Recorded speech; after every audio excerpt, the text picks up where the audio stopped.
Ini yang dari luar Provinsi Bengkulu, Pak Rektor. Tadi yang mewakili tadi dari Pasma Air Crew, dari Sumatera Selatan. Saya yakin juga masih banyak juga dari provinsi-provinsi lain. Karena memang dari sisi perankingan atau ranking universitas kita harus bangga. Pertama, kita menempati ranking pertama universitas swasta yang ada di Provinsi Bengkulu. Ini tepuk tangan untuk kita, Universitas Muhammadiyah Bengkulu. Dan ranking kedua secara keseluruhan dari seluruh perguruan tinggi yang ada di Provinsi Bengkulu. Dan hebatnya lagi, insya Allah saya yakin ini akan terus naik.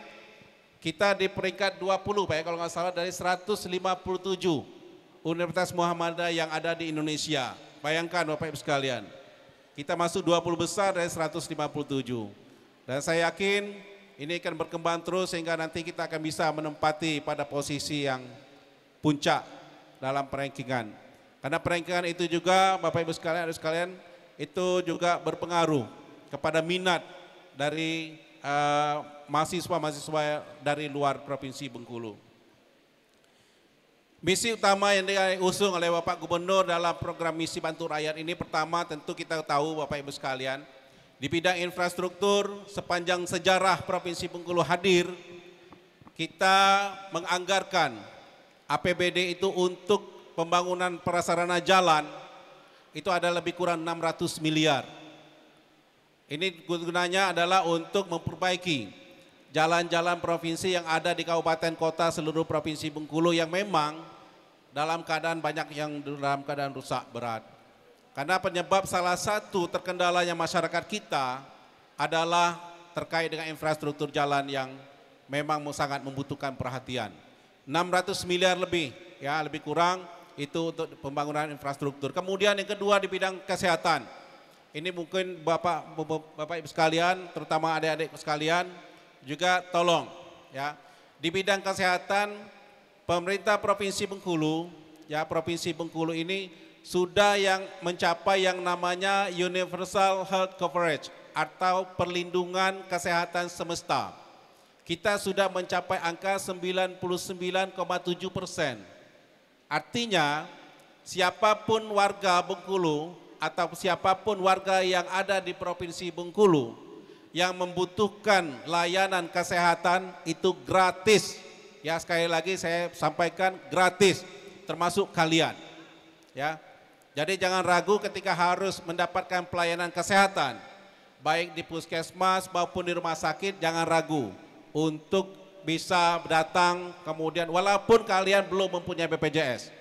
Tetapi sebaiknya memang urus BPJS-nya karena kita sudah membentuk tim unit reaksi cepat.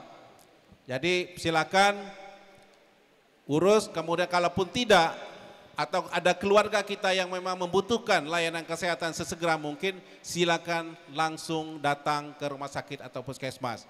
Karena kita sudah menjamin lebih kurang 167 miliar anggaran daerah baik provinsi maupun kabupaten kota untuk perlindungan kesehatan warga. Kemudian juga mulai tahun ini kita punya program seluruh desa nanti akan punya ambulan gratis. Tahap pertama tahun ini kita sudah menyiapkan 130 ambulan. Dan insya Allah dalam 3-4 tahun ke depan itu seluruh desa akan mendapatkan ambulan. Karena ini adalah kebutuhan yang sangat mendesak bagi warga kita yang ingin membutuhkan pelayanan. Bapak Ibu sekalian, di bidang juga untuk mendapatkan rahmat dan berkah dari Allah Subhanahu wa taala, maka pemerintah Provinsi Bengkulu juga memberikan jaminan kepada anak-anak yatim, utamanya yang tingkat SMA dan SMK, itu mendapatkan orang tua asuh dari pejabat yang ada di pemerintah Provinsi Bengkulu. Jadi silakan kalau misalnya ada di antara adik-adik ini saudaranya yang masih bersekolah di SMA atau SMK yang ditinggal oleh ayahnya ya karena menjadi anak yatim, itu segera kalau belum mendapatkan anak asuhnya segera minta laporkan ke kepala sekolah untuk nanti diberikan atau dicarikan orang tua asuhnya. Ini semua upaya dari pemerintah untuk mendapatkan rahmat dan barokah dari Allah Subhanahu wa taala. Selain juga kita ingin memastikan bahwa kita mendorong seluruh masjid yang ada di Provinsi Bengkulu ini buka 24 jam. Nah, kami sangat berharap tentu adik-adik mahasiswa baru terutama yang laki-laki untuk bisa ikut memakmurkan masjid dimanapun masjid itu berada. Bapak Ibu sekalian yang saya hormati, pemerintah Provinsi Bengkulu mengapresiasi Universitas Muhammadiyah Bengkulu yang terus berkomitmen mencetak generasi unggul, berakhlak mulia dan siap bersaing di era global. Kolaborasi antara kampus dan pemerintah daerah sangat penting dalam mendorong kemajuan daerah, termasuk dalam penguatan kualitas sumber daya manusia, inovasi dan pemberdayaan masyarakat. Adik-adik yang berbahagia, perjalanan di perguruan tinggi adalah awal dari fase kehidupan baru. Disinilah kalian akan belajar untuk berpikir kritis, berinovasi, menjunjung tinggi nilai-nilai etika, serta mengembangkan diri agar siap menghadapi tantangan zaman.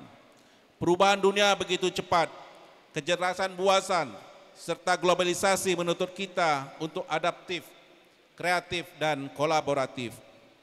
Pemerintah Provinsi Bengkulu juga menaruh harapan besar kepada kalian semua. Mahasiswa bukan hanya dituntut untuk cerdas secara akademik, tetapi juga harus memiliki integritas, semangat kebangsaan, serta kepedulian sosial. Kampus Muhammadiyah Bengkulu harus menjadi kawah candra di muka yang melahirkan generasi berkarakter Islami, berilmu dan berdaya saing global. Kami juga berpesan kepada adik-adik mahasiswa baru untuk menggunakan waktu di kampus sebaik-baiknya. Jangan sia-siakan kesempatan untuk belajar. Jadilah bagian dari komunitas yang saling mendukung. Aktiflah dalam organisasi kemahasiswaan, kegiatan sosial dan riset, serta jaga nama baik diri, keluarga, dan alma mater. Hindari perilaku yang merugikan masa depan kalian. Pemerintah Provinsi Bengkulu berkomitmen mendukung peningkatan kualitas pendidikan tinggi. Kami berharap kampus-kampus di Bengkulu, termasuk Universitas Muhammadiyah Bengkulu, terus bersinergi dengan pemerintah daerah dalam mencetak sumber daya manusia unggul yang mampu membangun Bengkulu lebih maju, adil, dan sejahtera. Akhir kata saya ucapkan selamat menempuh perjalanan baru kepada mahasiswa baru Universitas Muhammadiyah Bengkulu. Jadilah generasi yang berprestasi, berakhlak mulia dan mampu membawa kemajuan bagi bangsa, negara, serta daerah yang kita cintai Provinsi Bengkulu. Ke Pantai Panjang sore hari, melihat ombak dan senja merona. Mari bersama kita jalani masa depan gemilang untuk Indonesia. Sekian, wabillahi taufiq wa hidayah. Wassalamualaikum warahmatullahi wabarakatuh.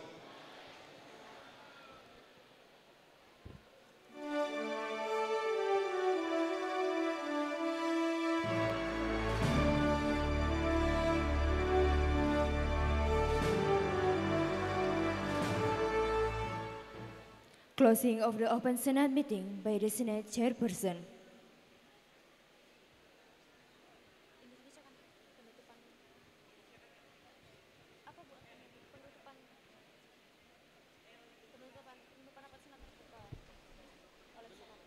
Penutupan rapat Senat terbuka oleh Ketua Senat.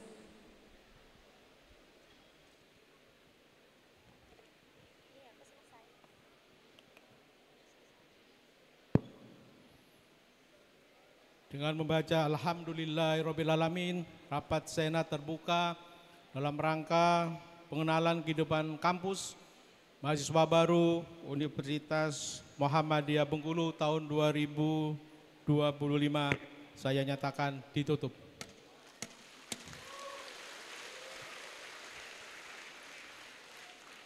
Yusmahu li raisi majlis syuyukh wa a'dha'ahu bimaghatil makaril mauqi'. Ketua Senat beserta anggota diperkenankan meninggalkan lokasi acara. Hadirin dimohon berdiri.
Hadirin disilahkan duduk kembali.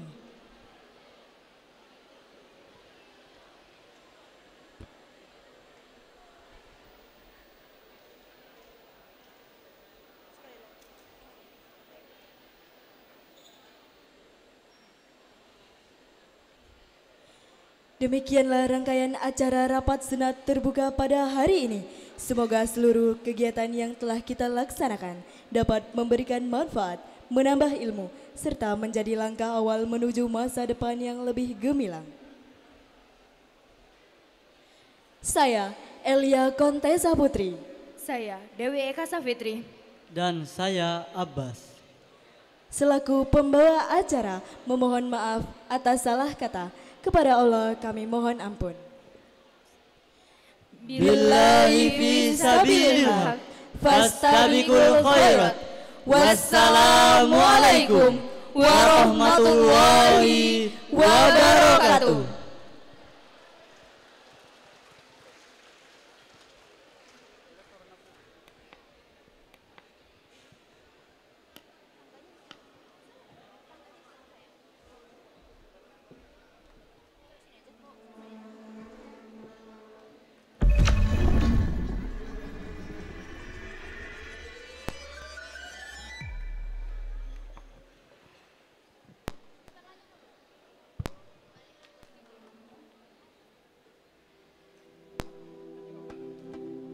Kampus ini juga mengajarkan kami, Bapak Ibu, untuk berani bermimpi besar dan memberikan jalan bagi kami untuk mewujudkannya.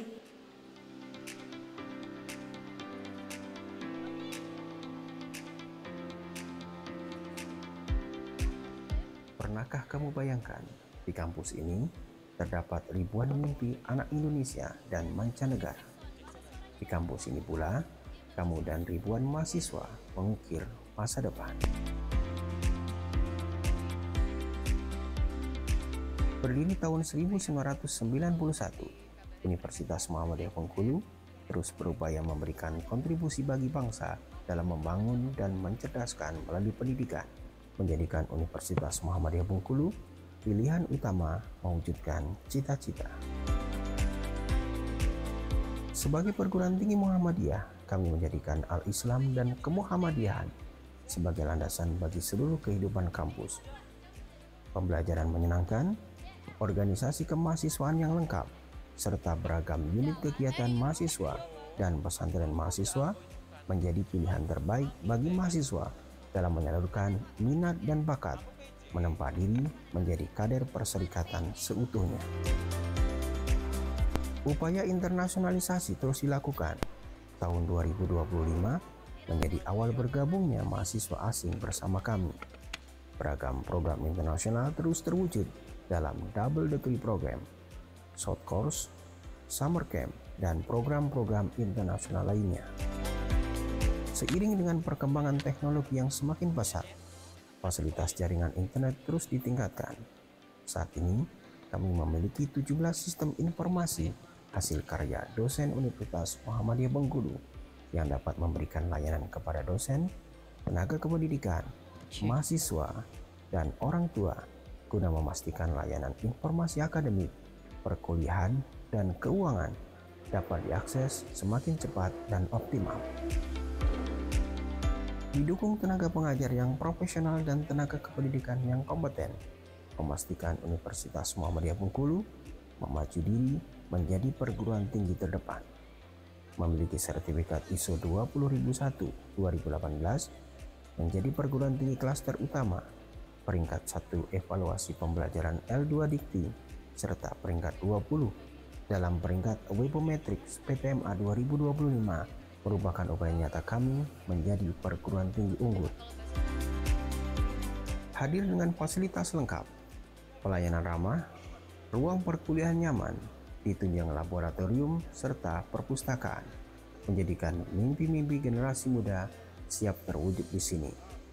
Memiliki 8 fakultas, 23 program sarjana, 1 program profesi, dan 4 program pasca sarjana. Universitas Muhammadiyah Bengkulu siap menempamu menjadi intelektual yang bersaing dan berkolaborasi di era globalisasi yang penuh tantangan ini. Ini saatnya raih suksesmu dan gapai mimpimu bersama kami Universitas Muhammadiyah Bengkulu. Berkat Universitas Muhammadiyah Bengkulu, sebuah pengalaman yang tidak hanya memperluas wawasan, tetapi juga membuka mata bahwa impian sebesar apapun bisa diraih.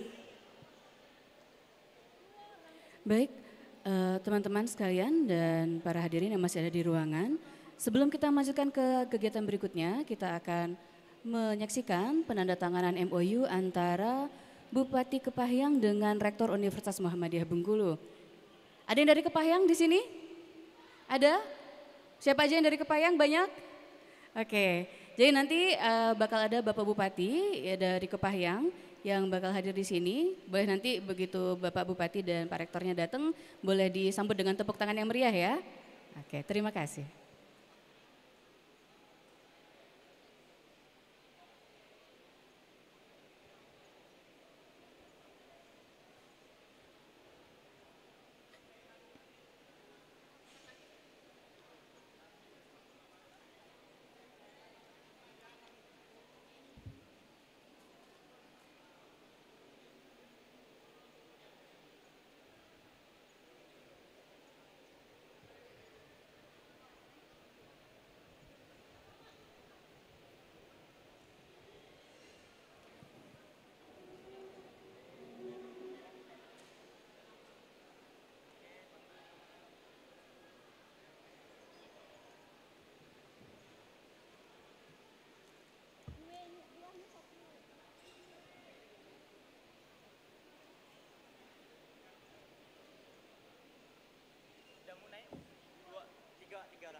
Baik para hadirin sekalian, mari kita berikan tepuk tangan yang meriah untuk Bapak Rektor Universitas Muhammadiyah Bengkulu beserta Bapak Bupati Kepahyang Haji Zurdinata SIP.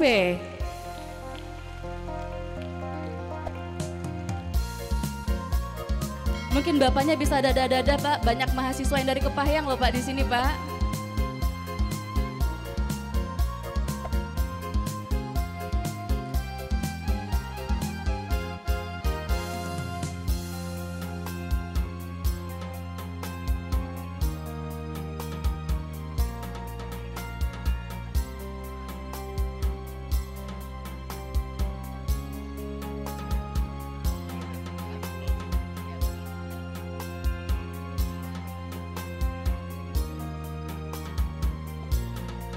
Baiklah, kita berikan sekali lagi aplaus yang paling meriah untuk Bapak Rektor Universitas Muhammadiyah Bengkulu serta Bapak Bupati Kepahyang.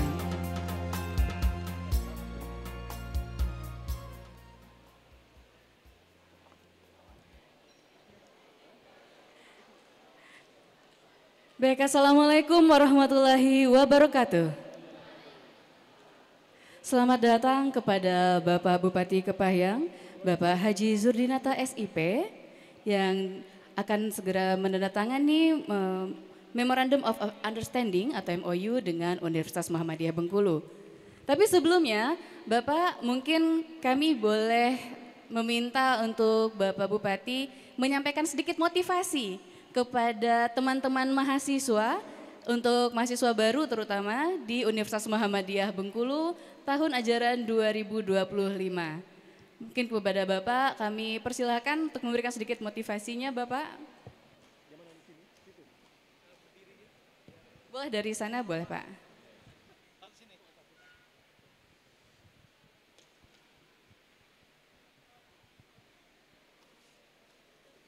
Cek.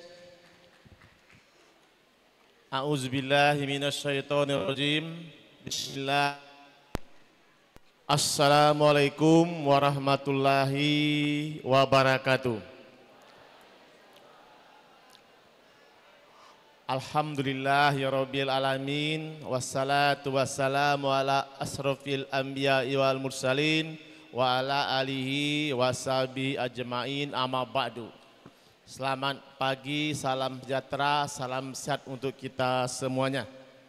Yang saya hormati tentunya Rektor UMB, para dekan, ketua program studi, dan para dosen UMB. Yang saya hormati para tetamu undangan lainnya yang kami cintai, mahasiswi yang baru. Pertama-tama kita ucapkan rasa puji kita Subhanahu wa Ta'ala, Tuhan Yang Maha Esa, kabarkan rahmatnya, inayahnya, ridhonya lah kita masih diberi kesehatan dan kesempatan sehingga kita masih bisa melaksanakan semua aktivitas dan rutinitas kita sehari-hari. Amin ya rabbal alamin. Karena waktu saya langsung saja ya. Tentu pertama-tama kami atas nama Bupati Kepahyang ya mengucapkan selamat kepada mahasiswa yang baru masuk ya. Tentunya hari ini pembukaan ya, pengenalan kehidupan kampus bagi mahasiswa baru atau PKKMB Universitas Muhammadiyah Bengkulu tahun 2025. Tentunya pengenalan kehidupan kampus ini sangat penting ya, karena salah satu untuk bisa mengenal satu dengan yang lain, bisa berorientasi, bisa beradaptasi dengan lingkungan, terutama lingkungan kampusnya. Tetapi ada yang lebih penting lagi dalam acara pengenalan kehidupan kampus bagi mahasiswa ini adalah menekankan hubungan emosional bonding antara mahasiswa-mahasiswi baru ini. Tentunya bisa meningkatkan ya, kepercayaan, kedekatan, dan saling pengertian antara sesama mahasiswa. Tentunya kami mengingatkan lagi kepada anak-anak sekalian ya, pentingnya semangat belajar yang tinggi karena kalian adalah generasi penerus bangsa yang memiliki potensi besar di masa-masa akan datang. Ya, lagi-lagi semangat dalam berbelajar ya. Harus semangat dan tekad dan pantang menyerah dalam menghadapi tantangan akademik. Lagi-lagi terus maju dan pantang menyerah agar nanti anak-anak sekalian bisa meraih ilmu yang bermanfaat, prestasi yang gemilang di masa akan datang, menjadi orang sukses. Ya. Kenapa? Ya? Kalau anak-anak sekalian mau pengen banyak saudara, pengen banyak kawan, kuncinya harus sukses. Ya. Jadi satu katanya sukses. Apabila anak-anak anti sukses, banyak orang-orang mengaku teman, banyak orang mengaku saudara. Ya, lagi-lagi tentunya anak-anak harus satu kata, menjadi sukses. Dan Indonesia mempunyai misi. Ya. Apa misi Indonesia ini anak-anak sekalian? Indonesia punya misi Indonesia Emas tahun 2045. Atau 100 tahun Indonesia merdeka. Ya. Indonesia Emas ini adalah Indonesia yang berdaulat. Indonesia yang maju, Indonesia adil, Indonesia makmur. Seperti kemarin, tema kemerdekaan Republik Indonesia yang ke-80, bersatu, berdaulat, rakyat sejahtera, Indonesia maju. Dan Indonesia masih bukanlah slogan, ya, tetapi gagasan. Gagasan disusun oleh kalau sekarang ini Kementerian Perencanaan Nasional atau Bappenas. Dan diresmikan oleh Presiden waktu itu Pak Jokowi tanggal 19 Mei 2019 ya, bahwa Indonesia ke depan 2045 menjadi Indonesia Emas, Indonesia unggul, Indonesia tangguh. Dan pemerintah Indonesia, pemerintah pusat optimis nanti Indonesia ini akan menghadapi Indonesia Emas 2045. Kenapa? Karena kita sekarang masuk namanya era bonus demografi.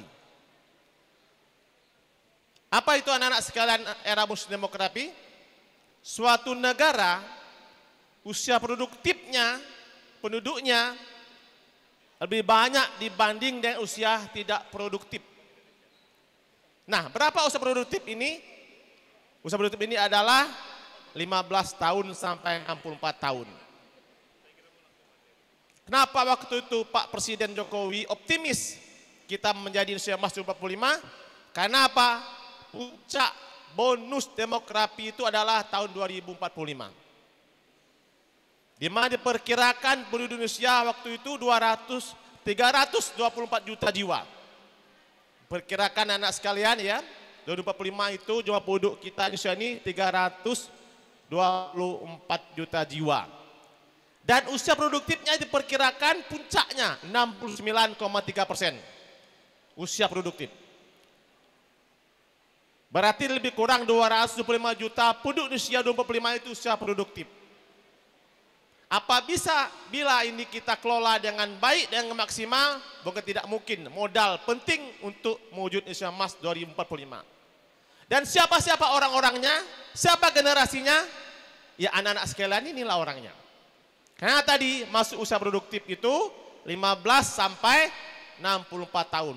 Kalau anak sekarang umur 18, tambah 20 tahun lagi, berarti usia anak sekalian 38. Masuk usia produktif. Jadi siapkan sejak dini untuk menghadapi tantangan kita ke depan agar betul-betul kita mewujud Indonesia Emas tahun 2045 anak sekalian. Dan anak sekalian ya, di negara Indonesia ini yang penting ada 3. Ya. Apa 3 itu? Yang penting pertama punya jabatan. Yang kedua harus punya uang. Yang ketiga harus pintar. Ya. Jadi lagi-lagi di awal tadi semangat belajar. Cari ilmu setinggi mungkin. Ya. Karena tadi penting modal ke depan, anak-anak harus punya posisi atau punya jabatan, mempunyai uang atau kekayaan atau juga pintar. Ya. Ini modal penting.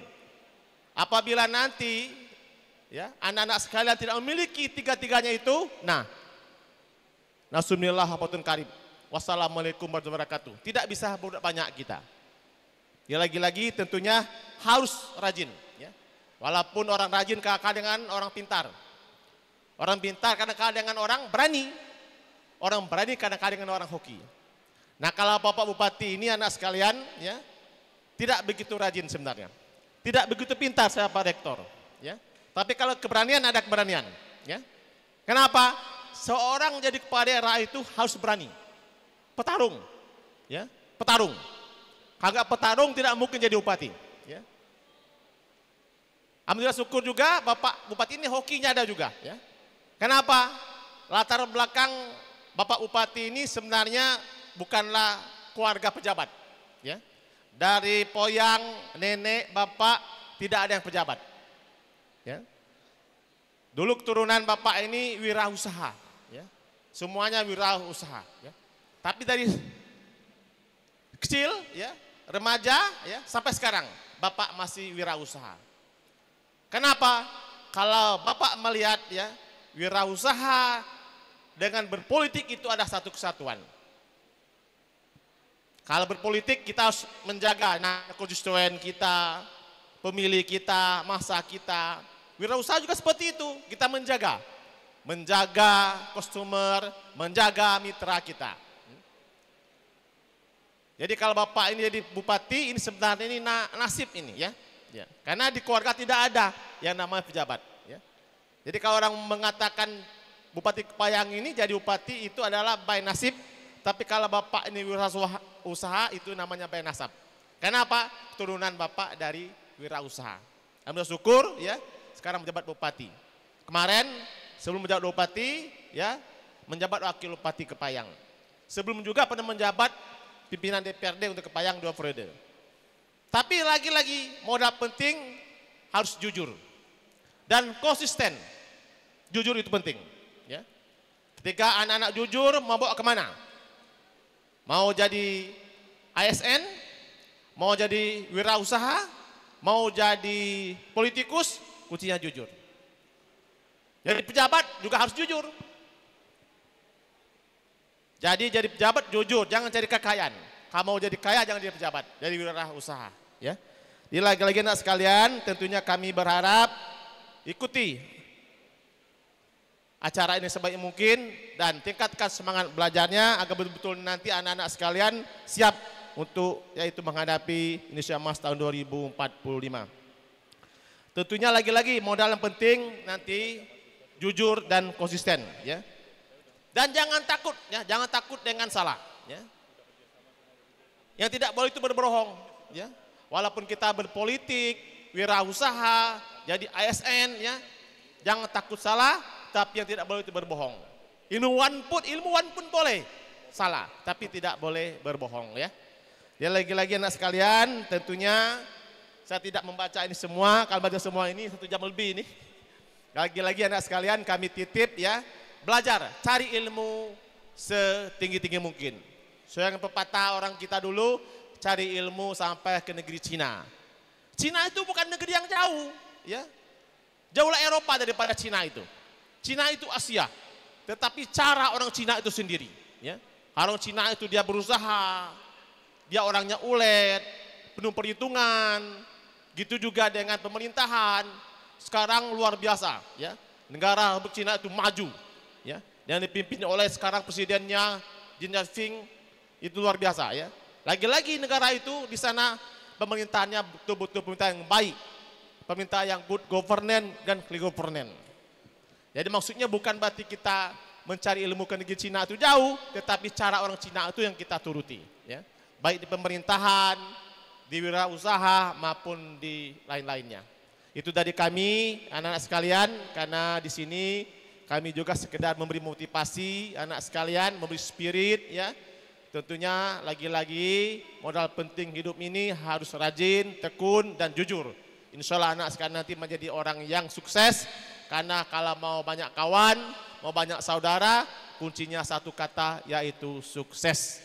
Apabila anak sukses, banyak orang ngaku sanak, banyak orang ngaku keluarga. Tapi sebaliknya, kalau Anda tidak sukses, sanak pun menghindar. Dia lagi-lagi menimba ilmu ini, rajin-rajinlah belajar. Apalagi anak-anak ini masuk usia produktif untuk menghadapi Indonesia Emas tahun 2045, betul-betul Indonesia maju, berdaulat dan makmur.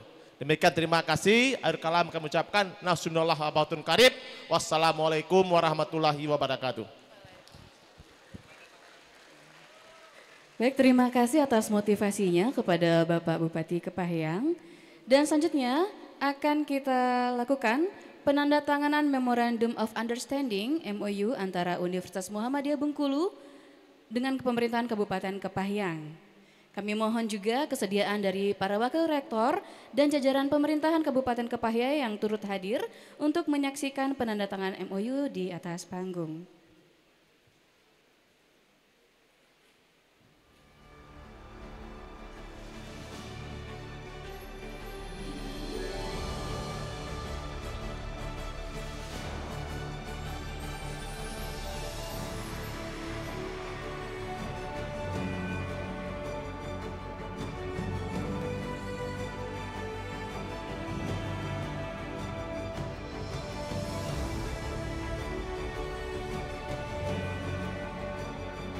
Semoga dengan kerjasama yang telah terjalin hari ini akan bisa membawakan kebaikan dan manfaat bagi kedua belah pihak, baik Universitas Muhammadiyah Bengkulu maupun Kabupaten Kepahyang itu sendiri. Berikan tepuk tangan yang meriah untuk Universitas Muhammadiyah Bengkulu dan Kabupaten Kepahyang.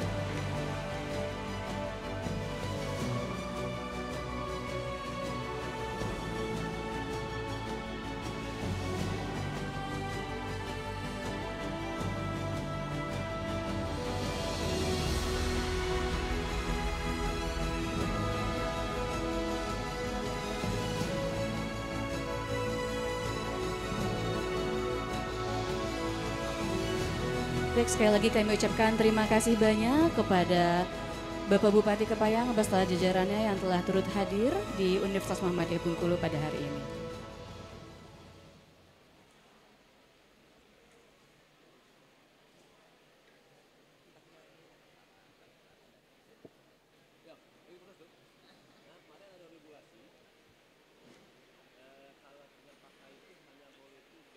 Baiklah, demikianlah penandatanganan MOU antara Universitas Muhammadiyah Bengkulu dengan Kabupaten Kepahyang pada hari ini. Dan untuk selanjutnya, kita akan segera melaksanakan agenda yang telah disiapkan oleh panitia. Namun tadi setelah ada pemberitahuan, untuk panitia mohon nanti dapat mendampingi mahasiswa baru untuk mendaftar di BPJS, mobilnya sudah ada di depan. Jadi nanti silakan teman-teman panitia mengarahkan mahasiswa baru. Oke. Kita akan berfoto bersama dengan Bapak Rektor dan juga Bapak Bupati. Mungkin teman-teman bisa berdiri. Silakan untuk berdiri teman-teman. Didampingi juga oleh para wakil rektor dan para jajaran dari Kabupaten Kepahyang.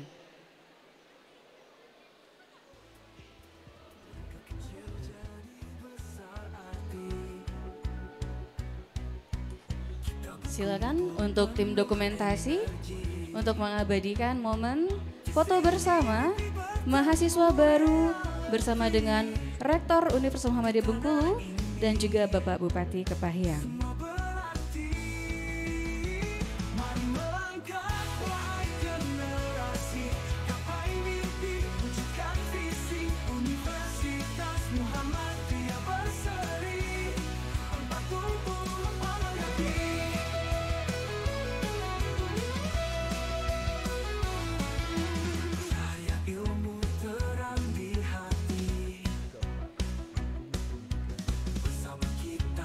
Terima kasih Bapak Bupati dan selamat menikmati waktunya di Universitas Muhammadiyah Bengkulu. Kepada panitia saya serahkan.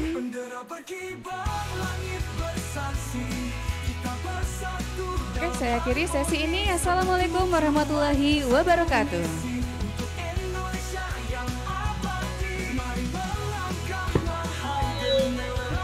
Kami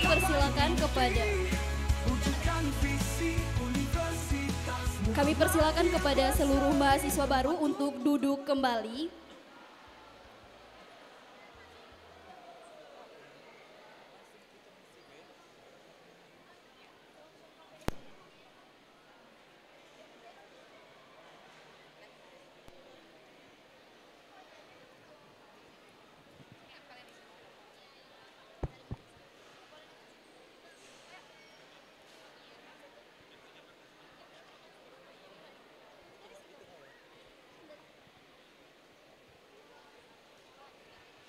Assalamualaikum warahmatullahi wabarakatuh.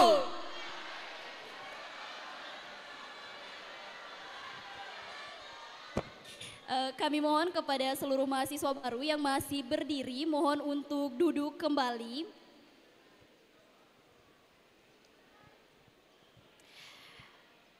Sembari menunggu acara selanjutnya, teman-teman di sini masih ingat nggak jargon PKKMB 2025? Ada yang masih ingat? Kalau masih ingat, boleh kita coba ya Yoba. Kita mulai dari 1, 2, 3. Rapaka Muda 2025.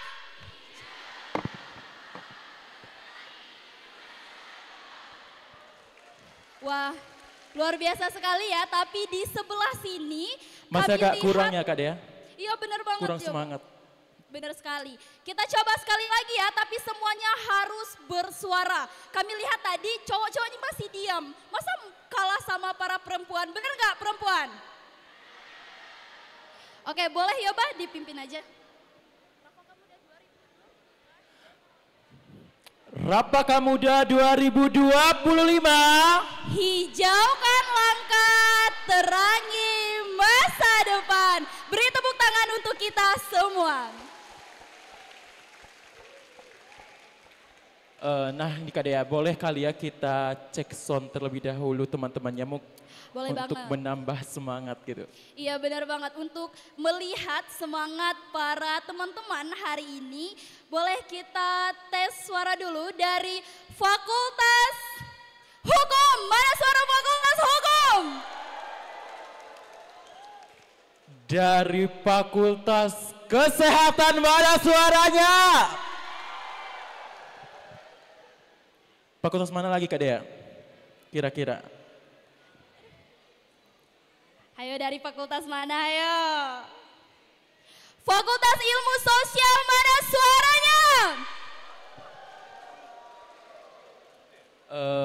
Fakultas Peternakan dan Pertanian, mana suaranya?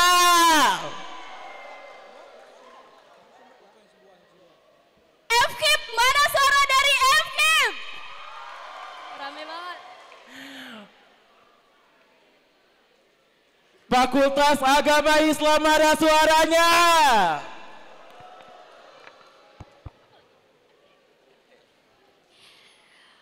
Fakultas, ayo fakultas apa yang Fakultas Teknik, mana suaranya? Wow. Wow, luar biasa sekali ya. Ada nggak yang belum disebut? Fakultas apa? Fakultas apa? Fakultas apa ya, Pak? Katanya FPB, Kak. Fakultas Ekonomi Bisnis, mana suaranya? Wah, luar biasa sekali. Wow. Belum ya. Gimana teman-teman kabarnya hari ini? Masih semangat atau ada yang ngantuk? Ngantuk? Kok bisa ngantuk?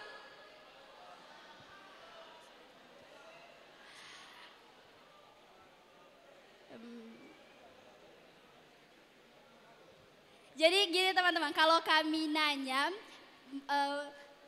gimana kabarnya hari ini seluruh mahasiswa baru Universitas Muhammadiyah Bengkulu, tetap semangat? Jawabnya semangat, sesemangat. Bisa? Bisa ya? Bisa kita coba?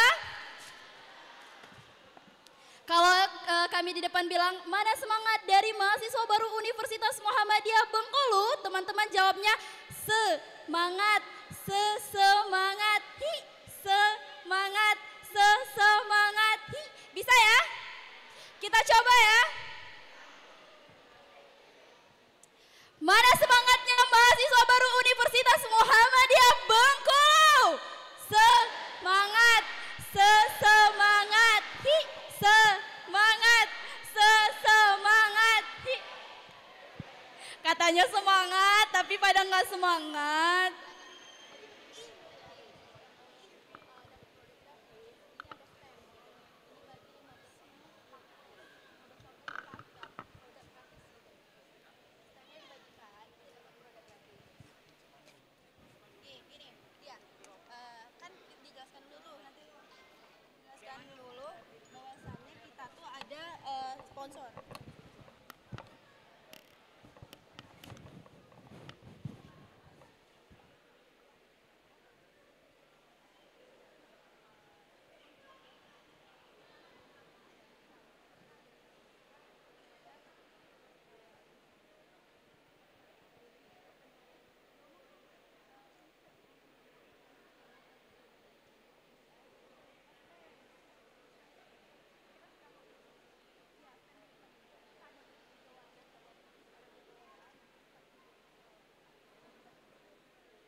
Halo teman-teman semuanya, ada sedikit informasi bahwasanya panitia PKKMB beserta panitia pendamping tahun ini memiliki mitra.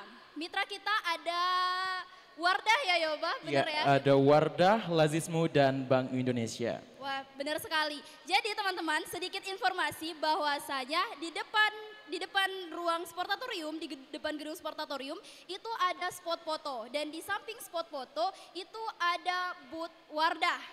Jadi buat teman-teman bisa mendapatkan produk Wardah gratis untuk 5 orang tercepat. Ada yang mau? Ya cowok nggak ada yang mau? Oke, bagi teman-teman yang mau, ada caranya loh teman-teman. Ada yang mau tahu caranya gimana? Teman-teman lihat apa yang saya pegang? Kelihatan nggak? Nggak kelihatan?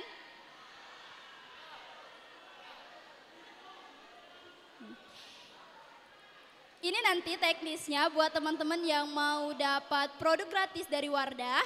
Nanti sewaktu Isomam, teman-teman untuk 15 orang tercepat yang datang ke booth Wardah dengan mengambil kertas stem Wardah ini. Jadi untuk 5 orang tercepat. Dengan catatan tetap teratur ya teman-teman. Nanti kalau udah dapat ini, boleh kalian langsung datang ke Wardah. Nanti bakal dikasih produk gratis dari Wardah. Jadi diingat ya, nanti setelah Isoma, setelah materi, kalian boleh langsung datang ke booth-nya Wardah. Oke, bisa dipahami ya?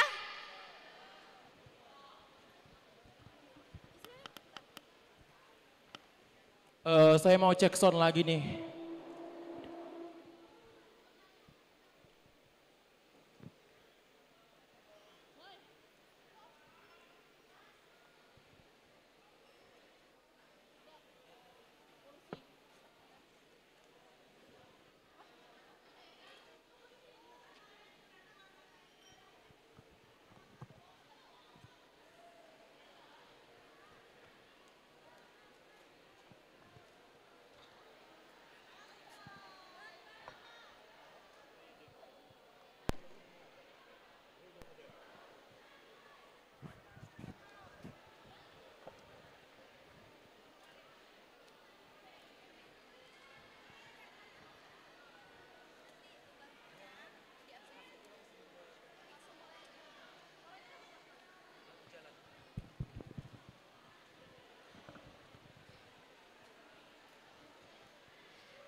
Oke teman-teman, berhubung pemateri kita sudah mau datang, jadi di sini saya selaku moderator, mungkin teman-teman masih kenal saya kemarin.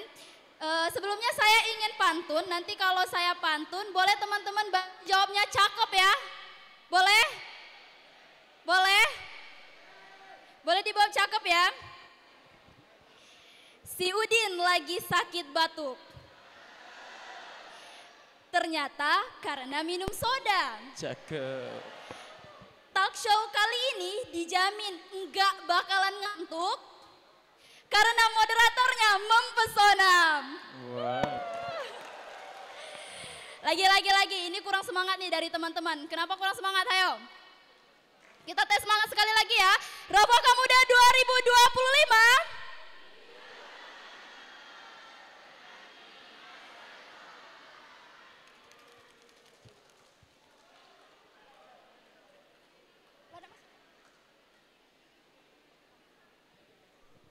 Lagi ya pantun sekali lagi, tadi aku belum dengar suara cakepnya tuh rame, jadi masih dikit. Kasihan gak sih?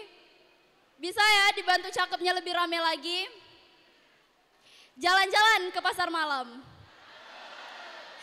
Tak lupa menunaikan sholat.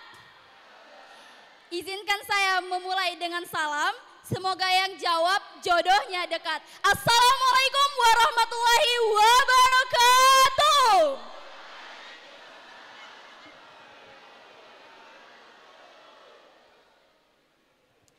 Sebelumnya teman-teman ada yang tahu nggak ini materi apa?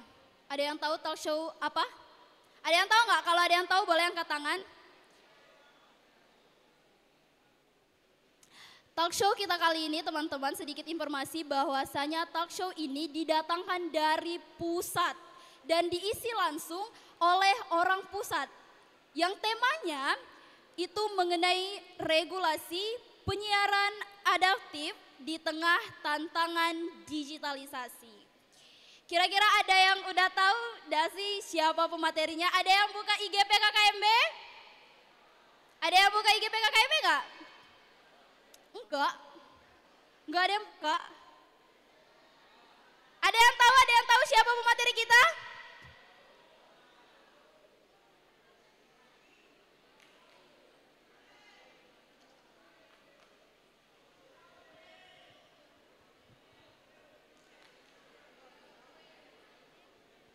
Pemateri kita cowok atau cewek? Oke lah. Marilah kita sambut pemateri hebat kita kepada Ibunda Efri Rizky Monarsi. Beri tepuk tangan yang meriah.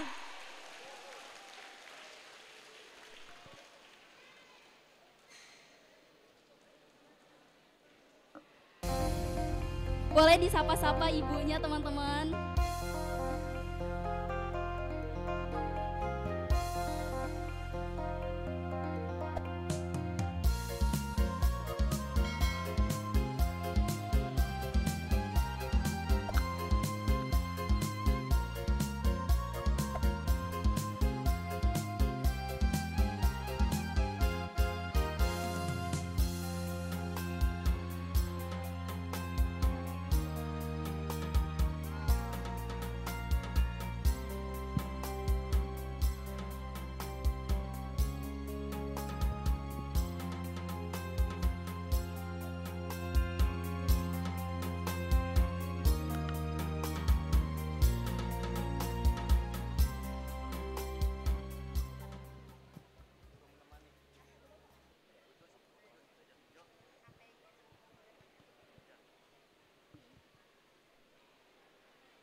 Baik teman-teman, bisa teman-teman lihat pemateri hebat kita, beliau bernama Efri Rizky Monarsi M. Sos.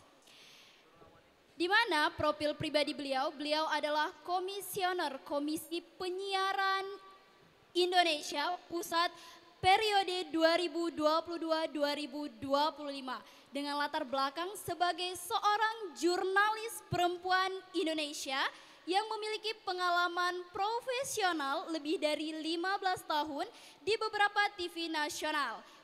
Adapun pengalaman kerja pemateri kita yang pertama, Komisioner KPI Pusat 2022 sampai 2025, Senior Produser Metro TV 2017 sampai 2022, Produser CNN Indonesia TV 2014 sampai 2019, Produser Trans TV 2012 sampai 2014, reporter dan presenter di Trans TV 2007 sampai 2012, ODP Bank Sentral Asia dari 2005 sampai 2007. Adapun pendidikan dari Ibu Efri yang pertama 2023 sampai 2025, beliau berkuliah di Fakultas Dakwah dan Ilmu Komunikasi UIN Syarif Hadiyatullah. 2003-2005 beliau berkuliah di Fakultas Kesehatan Masyarakat Sarjana Kesehatan Masyarakat Universitas Indonesia. Dan di tahun 1997 hingga 2000 beliau bersekolah di SMA Negeri 1 Purwakarta. Adapun pengalaman organisasi beliau, Sekretaris Jenderal Komunitas Jurnalis Berhijab 2016 sampai 2020, anggota Asosiasi Jurnalis Indonesia 2010 sampai 2020, Ketua Bidang Media dan Informasi Senat Mahasiswa Fakultas Kesehatan Masyarakat Universitas Indonesia, dan Sekretaris OSIS SMA Negeri 1 Purwakarta. Untuk penghargaan itu ada di tahun 2021, beliau mendapat penghargaan KPI Award dengan nominasi kategori program peduli perempuan di tahun 2021 kembali meraih KPI Award dengan nominasi kategori program peduli disabilitas. Tahun 2019 beliau mendapat nominasi Kedutaan Besar Republik Uzbekistan Award.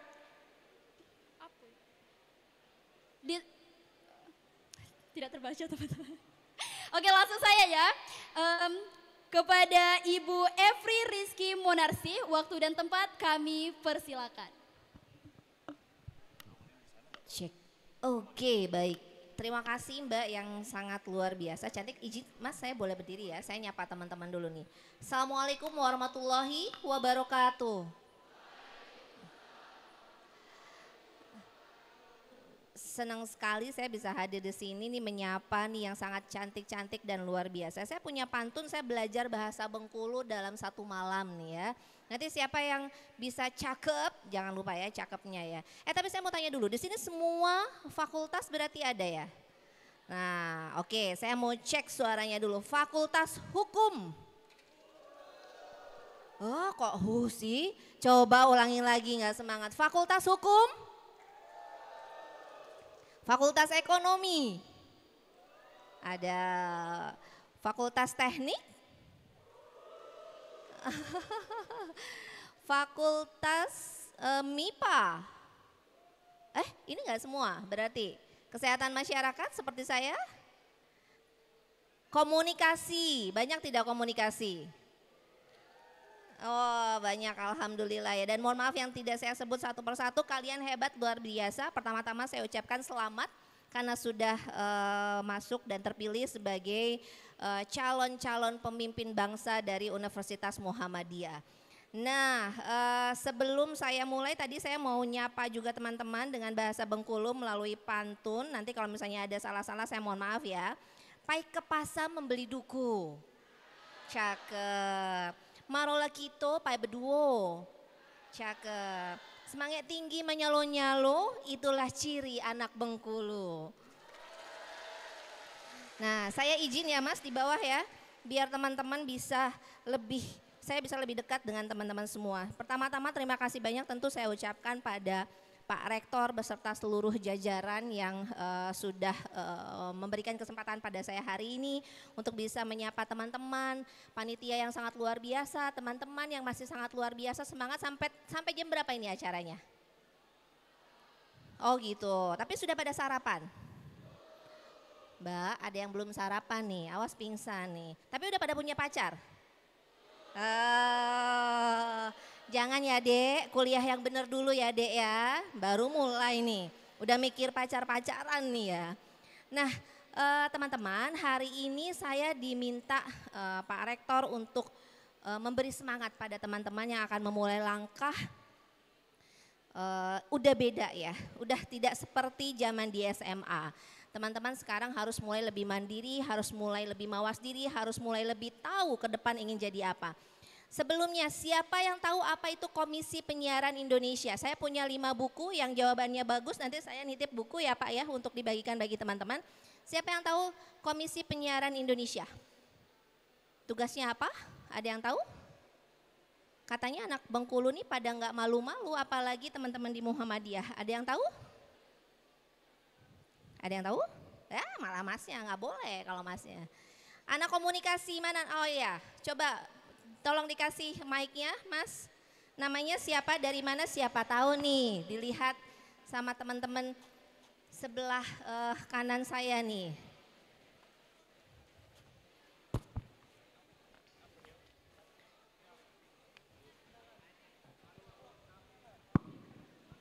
Baik, Assalamualaikum warahmatullahi wabarakatuh. Waalaikumsalam warahmatullahi wabarakatuh. Perkenalkan, nama saya Arta Balebas Tamamora. Saya berasal dari program studi ilmu hukum, Fakultas Hukum dari Gugus, Zalak, Bali. Mana suaranya? Baik, sebelumnya terima kasih Mbak atas kesempatannya. Menurut saya KPI itu adalah Komisi Penyiaran Indonesia, yang dimana sebagai penyelenggara utama dalam mengatur penyiaran yang ada di Indonesia. Mungkin sekian dari saya. Terima kasih atas kesempatannya. Wassalamualaikum warahmatullahi wabarakatuh. Waalaikumsalam. Alhamdulillah senang banget saya ya. Ternyata tahu, nanti nitip namanya ya untuk saya kasih buku, Mas, izin. Biasanya saya itu kalau nanya sama teman-teman nih, apa sih KPI, pada tahu jawabannya, itu loh Mbak, tukang sensor SpongeBob. Ya, biasanya kan kayak gitu ya. Enggak teman-teman, jadi KPI itu berbeda dengan lembaga sensor film. Nah, kalau lembaga sensor film itu memang tugasnya adalah mensensor tayangan sebelum tayang di layar kaca. Sedangkan kalau Komisi Penyiaran Indonesia adalah tugasnya melakukan pengawasan terhadap lembaga penyiaran, yaitu televisi dan radio, program-program yang sudah tayang. Nah, kenapa kemudian Pak Rektor menghadirkan saya di sini? Karena ternyata sekarang anak-anak muda Indonesia lebih suka hal-hal yang berbau digital, betul tidak? Siapa yang masih nonton televisi? Ada yang masih nonton televisi? Siapa? Boleh Mbak? Namanya siapa? Aulia. Nontonnya biasanya program apa? Jangan bilang program gosip. Hei, aduh FYP Indosiar, berarti sinetron? Iya sinetron. Kalau yang perselingkuhan gitu ya, suka ya? Oh, apa sayang, ada yang angkat tangan atau mana lagi? Siapa yang masih dengarkan radio? Ada yang masih dengarkan radio? Gak ada, masih dengarkan radio. Oh kakak tingkatnya alhamdulillah nih masih dengar radio. Mbak Rahma masih dengerin radio nggak Mbak Rahma? Aduh enggak, di sini apa Bengkulu radionya yang bagus? Teman-teman nih, teman-teman radio nih, ini ada anak muda lebih dari berapa nih, 50.000 orang ya, oh enggak ya. 2.000 orang ya katanya Pak Rektor hari ini mengikuti kegiatan ini. Nah teman-teman, boleh tadi di slide-nya yang kedua. Kenapa kemudian sebagai generasi muda kita harus peduli terhadap penyiaran? Karena siapa yang tahu 4 pilar penyangga bangsa itu apa saja? Saya punya buku yang kedua. Ada yang bisa sebutkan? Ada yang bisa tahu 4 pilar penyangga bangsa? Ayo teman-teman, bagi yang tahu silakan angkat tangan ya dan maju ke depan. Nah mungkin nanti teman-teman yang ada di jurusan komunikasi, Bapak Ibu yang menjadi dosen komunikasi nanti akan sampaikan ke teman-teman, pers atau penyiaran adalah pilar keempat bangsa. Nah kalau misalnya teman-teman tahu, apa sih sekarang yang tidak kemudian teman-teman concern terkait dengan pemberitaan? Pastikan nontonnya melalui televisi dan radio kalau untuk memang media yang terverifikasi. Kecuali teman-teman maunya sukanya adalah informasi yang cepat. Tapi informasi yang cepat itu belum tentu akurat, belum tentu tepat. Siapa yang punya cita-cita pengen jadi reporter? Saya kebetulan alhamdulillah berada di industri televisi selama hampir 17 tahun. Saya dulu adalah reporter jelajah. Ini agar mengencourage teman-teman ya yang punya cita-cita, yang suka untuk kemudian traveling, saya bisa menjejakkan kaki seluruh Indonesia bahkan ke luar negeri karena saya menjadi jurnalis. Privilege menjadi jurnalis.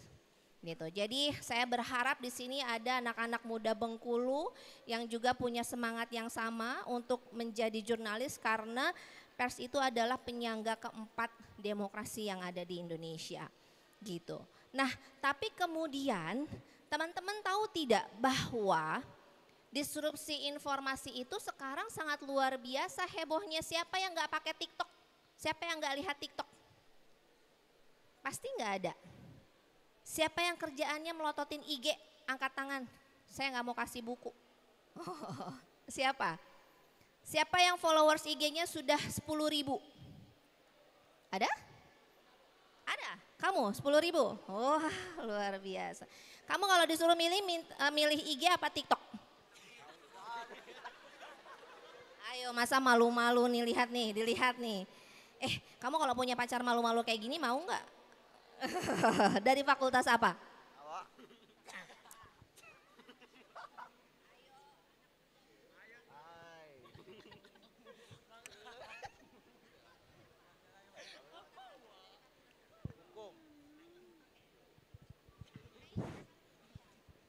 Fakultas Hukum yuk.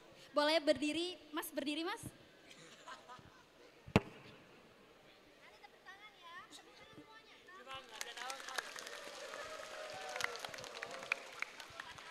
Hukum.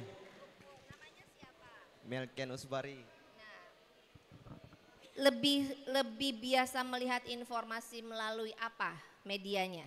IG kah? TikTok kah? TikTok. Kenapa lebih milih TikTok?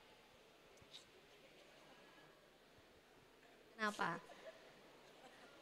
Anak hukum mah nggak boleh malu. Kamu nanti menghadapi kasus di persidangan nggak bisa malu-malu. Ayo semangat, harus yang berani. Kenapa? Lebih suka TikTok.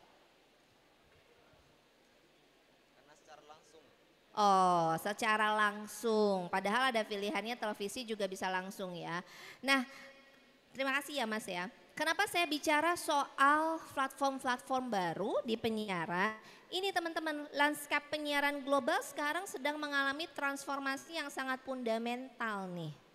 Nih, teman-teman sekarang ada penerimaan mahasiswa baru, ini di live kan di kanalnya Universitas Muhammadiyah, betul?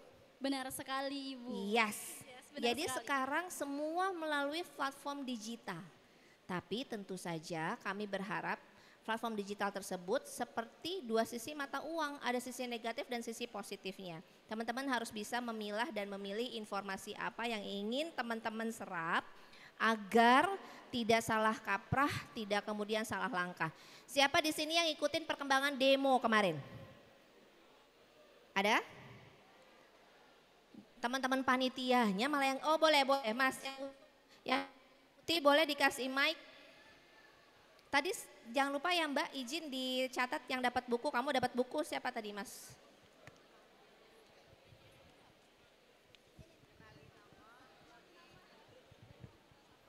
Oke, apa yang Mas ketahui soal perkembangan demo kemarin, kemudian dapat informasinya dari mana? Assalamualaikum warahmatullahi wabarakatuh. Waalaikumsalam warahmatullahi wabarakatuh. Sebelumnya, perkenalkan nama saya Muhammad Ridho Baihaqi. Saya dari Fakultas Ilmu Hukum dan saya dari Gugus Jalak Bali. Beberapa informasi demo yang saya ketahui itu sumbernya 70% dari berita seperti di Instagram karena banyak teman-teman saya yang menyuarakan dan membuat tagar seperti demo 2025 dan macam-macam bubarkan DPR itu menjadi salah satu tagar paling banyak saya lihat di story Instagram. Dan kenapa saya mengikuti demo kemarin karena bagi saya sebagai warga bernegara sangat penting adanya untuk selalu mengikuti berita terupdate yang terjadi di negara kita sendiri. Oke, berarti kekuatan dari media sosial itu sangat luar. Sangat penting. Ya, terima kasih ya Mas ya. Tapi ternyata teman-teman tahu kemarin ada beberapa rumah menteri dan rumah anggota DPR yang habis dijarah massa? Itu pun karena kekuatan media, ada arahan, ada ajakan, ayo geruduk, ayo jarah. Padahal semangat yang ingin digelorakan melalui demo itu bukan demikian. Maka tadi saya sampaikan harus bisa memilih dan memilah informasi apa saja yang bisa teman-teman dapatkan dari Instagram dan TikTok. Boleh next slide-nya? Nah, teman-teman siapa yang kemudian gak bisa lepas dari YouTube atau Netflix yang belakang nih? Ayo, ada yang ngobrol, ada yang pingsan, ada yang tidur. Oh, ada yang angkat tangan Mbak, izin. Yang tengah-tengah, saya kesini dulu ya teman-teman ya. Boleh berdiri? Boleh berdiri Mas. Namanya siapa? Dari fakultas mana? Oh tepuk tangan temannya, mana temannya? Oh keren nih, banyak nih teman-temannya ya.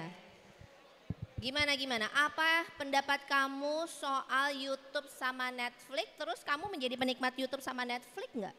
Oke, izin sebelumnya Mbak. Perkenalkan nama saya M. Arul Roni dengan jurusan Ilmu Keperawatan Fakultas Ilmu Kesehatan. Sebelumnya saya sering menonton YouTube dan Netflix karena mengapa? Saya mendapatkan informasi serta menonton tutorial itu dari YouTube semua Mbak. Karena media sosial itu sangat berdampak positif bagi saya. Karena dari seluruh informasi saya mendapatkan semuanya Mbak.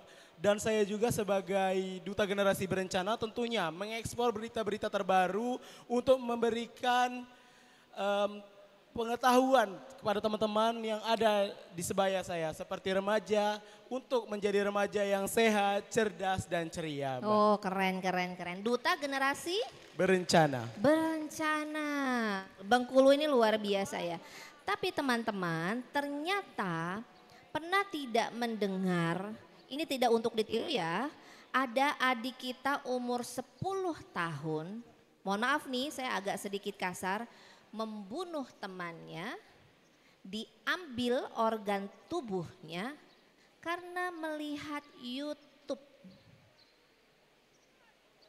Ini fakta, ini yang terjadi di masyarakat kita.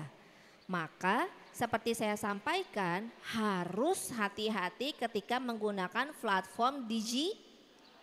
Nah ini kemudian muncullah gerakan untuk menyegerakan revisi Undang-Undang 32. Nah nanti teman-teman hukum pelajarin ya. Kalian sebagai akademisi, sivitas akademika harus lebih kritis untuk melihat permasalahan apa di negara kita yang perlu mendapat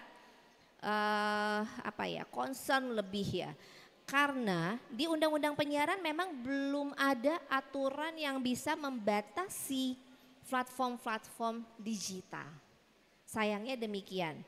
Tapi seperti tadi saya sampaikan, manfaatnya juga banyak. Sekarang apa yang tidak bisa teman-teman dapatkan dari AI? Bahkan ini tidak untuk ditiru. Bikin skripsi aja, teman-teman tinggal cek di AI. Awas nih Pak dosen, bisa tahu nih Pak dosen kalau yang bikin skripsi pakai AI ya. Kalian kalau nugas, saya juga salah satu dosen tamu juga, ketahuan teman-teman kalau kamu tuh pada bikin tugas dari AI mah ketahuan banget. Saya pernah punya satu teman mahasiswa yang saya ajar, dia tugasnya sama temennya bisa sama persis sekata-katanya sekoma-komanya. Atuh kalau misalnya mau ngambil AI juga kalian harus pintar-pintar memparafrase. Gak bisa tiba-tiba semua kamu copy paste. Bukan seperti itu fungsi dari artificial intelligence. Boleh next? Nah Mbak Efri, terus gimana sih kemudian kita bisa mengakses informasi yang sehat? Nih teman-teman, ada perubahan cara kita mengakses informasi. Yang pertama ada pergeseran konsumsi media. Seperti tadi saya sampaikan, di sini aja teman-teman sekarang udah mulai sedikit ya yang nonton TV sama dengerin radio. Padahal teman-teman lembaga penyiaran mainstream itu mereka punya kode etik jurnalistik nanti teman-teman komunikasi. Mana ilmu komunikasi? Fakultas ilmu komunikasi?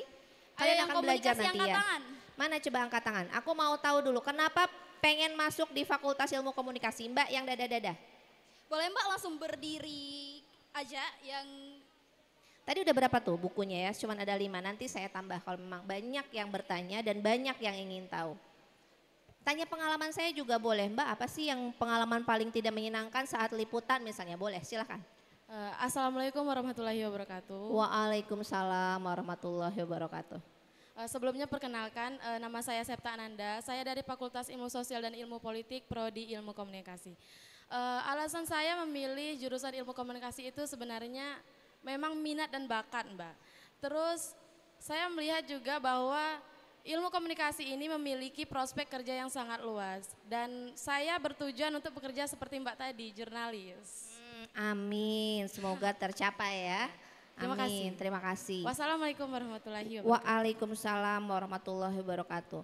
Memang ada tantangan tersendiri ketika bicara terkait dengan profesi jurnalis. Karena sekarang cara pandang dan cara mengakses informasi juga sudah menjadi sangat luar biasa. Saya menjadi reporter itu bukan hanya di program yang menyenangkan. Saya pernah ada di program kriminal. Jadi pada suatu hari produser saya bilang, Ki kamu datang deh ke Jambi gitu ya. Karena di program kriminal ini kita harus dapat benar-benar detail banget, dapat pelakunya, dapat polisi dan lain sebagainya. Teman-teman nanti akan tahu 5W1H nanti teman-teman di FISIP yang ilmu komunikasi. Nah, kamu bayangin, saya harus liputan ada, mohon izin nih, asisten rumah tangga yang memenggal kepala majikannya kemudian direbus. Masih mau Mbak jadi jurnalis? Masih mau? Oke, hebat. Tapi tidak hanya itu, dengan saya menjadi jurnalis, saya bisa menjejakkan kaki di Paris, Prancis, dari semua Eropa sudah bisa saya datangi. Karena apa? Karena determinasi tinggi. Saya teh orang kampung, saya lahir dan besar di Purwakarta, mungkin di peta juga nggak kelihatan. Tapi teman-teman jangan mau kalah dengan mereka-mereka yang ada di kota besar seperti Jakarta, Yogyakarta, dan lain sebagainya. Kalau teman-teman punya skill, punya kemampuan dan diasah, nanti itu akan bisa membawa teman-teman ke step yang lebih daripada yang bisa teman-teman bayangin gitu ya. Nah tadi nyambung dengan teman-teman yang ingin jadi jurnalis. Boleh next? Atau ada yang mau tanya dulu ke saya? Ada yang mau bertanya? Boleh. Mbak mohon izin. Wah seneng saya sama teman-teman di Bengkulu nih ya, luar biasa nih, cerdas-cerdas semua, pada bertanya semua. Namanya siapa Mbak? Baik, izin Ibunda. Assalamualaikum warahmatullahi wabarakatuh. Waalaikumsalam warahmatullahi wabarakatuh. Perkenalkan, nama saya Trifani Rahmawati dari Fakultas FISIP, saya dari Prodi Ilmu Komunikasi. Ibunda, saya ingin bertanya, tadi Ibu sempat mengatakan bahwasanya ada seorang anak yang membunuh atau memenggal kepala temannya dikarenakan melihat tutorial dari YouTube. Saya ingin bertanya Ibunda, hal seperti ini kenapa tidak bisa disensor, sedangkan pada saat demo kemarin itu banyak live para pendemo itu disensor atau tidak bisa melaksanakan live Ibunda. Terima kasih. Oke, terima kasih Mbak, pertanyaannya kritis ya. Nah ini nyambung dengan apa yang tadi saya sampaikan, karena untuk platform-platform digital atau OTT namanya, over the top. Over the top itu artinya media baru. Hingga saat ini belum ada regulasi atau yang mengawasi. Nah, kemudian banyak banget pertanyaan. Loh, terus Komisi Penyiaran Indonesia ngapain aja? Kok yang kayak begini-begini nggak ditertibkan misalnya kayak gitu. Nah karena memang kewenangannya belum di Komisi Penyiaran Indonesia Mbak, undang-undangnya. Jadi nanti teman-teman hukum pasti tahu ya, kalau aturan itu tidak bisa hanya berdiri sendiri kalau nggak ada undang-undangnya. Maka kemudian harus ada revisi undang-undang penyiarannya Mbak gitu loh. Kalau memang undang-undangnya sudah dibunyikan, penyiaran itu termasuk apa saja, untuk sementara ini masuk ke dalam penyiaran itu adalah yang masuk ke dalam frekuensi publik, hanya televisi dan radio. Sementara untuk YouTube, Netflix dan lain sebagainya kan tidak menggunakan frekuensi publik. Dia menggunakannya apa? Based on internet gitu. Dan YouTube itu tidak bisa kemudian dibatasi penontonnya. Kalau televisi dan radio ada yang namanya aturan dari LSF dan KPI. Nih kalau teman-teman nonton di ujung kan ada yang R, remaja. Artinya cuma boleh ditonton oleh remaja. Atau BO, bimbingan orang, bukan open BO loh ya. Pada ngerti nih cowok-cowok nih ya, open BO. Bimbingan orang tua.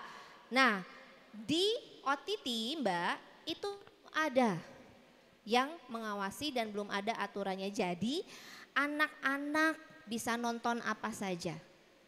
Kekerasan meskipun itu berita. Jadi begitu ditanya sama polisi, kamu tahu dari mana yang kayak begini-begini? Dia justru nonton berita kriminal di YouTube. Jadi ada berita mutilasi, dia tonton. Nah ini kemudian juga fungsinya adalah orang tua untuk melakukan pengawasan terhadap anak-anaknya.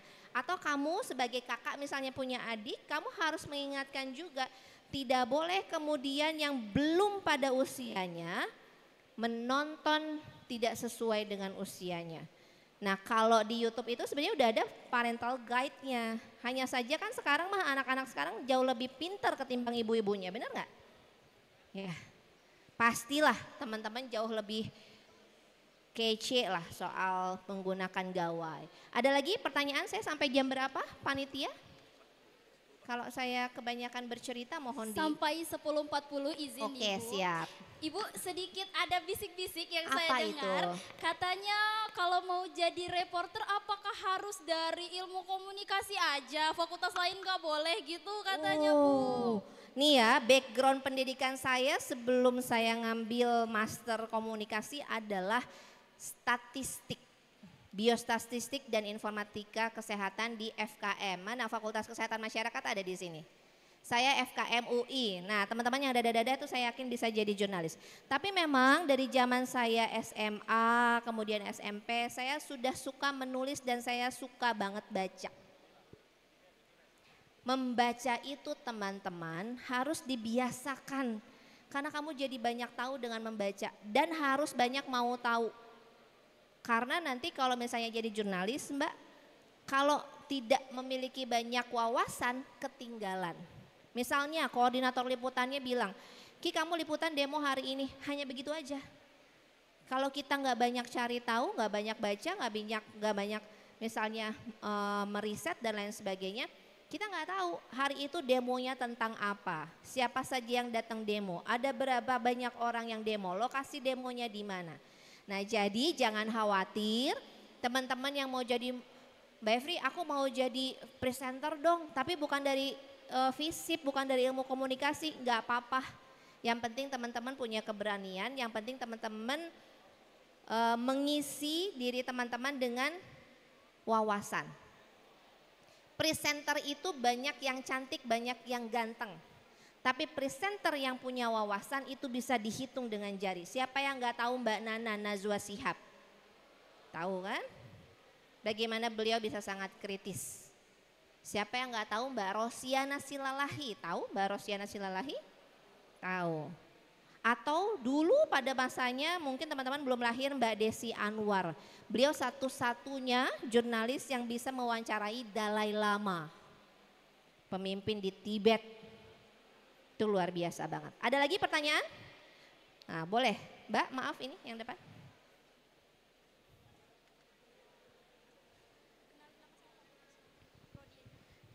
Baiklah, Assalamualaikum warahmatullahi wabarakatuh. Waalaikumsalam warahmatullahi. Perkenalkan, saya Sophia Rohma dari Fakultas Ilmu Kesehatan, Program Studi S1 Ilmu Keperawatan. Jadi gini Mbak, saya ingin bertanya mengenai media sosial kan sebuah platform yang bisa menyebarkan informasi secara cepat. Nah, pada demo kemarin kan ada satu platform nih yang media sosialnya ditutup aksesnya seperti live. Sehingga pendemo-pendemo tidak bisa menyiarkan langsung keadaan di tempat. Nah, itu kenapa bisa sampai ditutup? Apakah itu sebuah peralihan isu atau sebuah hal yang ditutupi dari pemerintah agar masyarakat Indonesia tidak tahu apa yang terjadi di demo saat itu? Terima kasih. Wassalamualaikum warahmatullahi wabarakatuh. Waalaikumsalam warahmatullahi wabarakatuh. Wah, ini Mbak Sofia ini calon ketua BEM ya. Amin.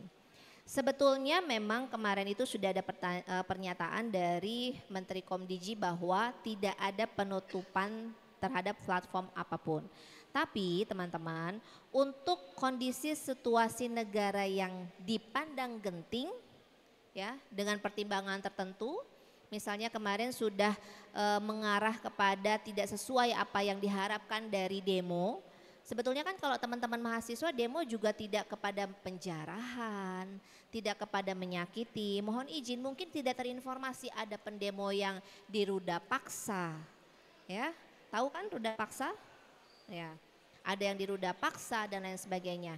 Maka pemerintah mempunyai kewenangan untuk menjaga masyarakatnya.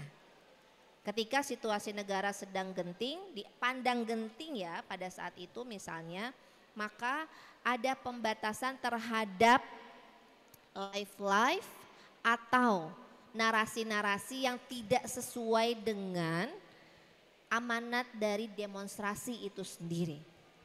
Amanat demonstrasinya jelas, harus dikurangi ketimpangan yang ada di masyarakat. Gaji untuk fresh graduate dibandingkan dengan Bapak Ibu anggota dewan misalnya. Kan seperti langit dengan bumi misalnya.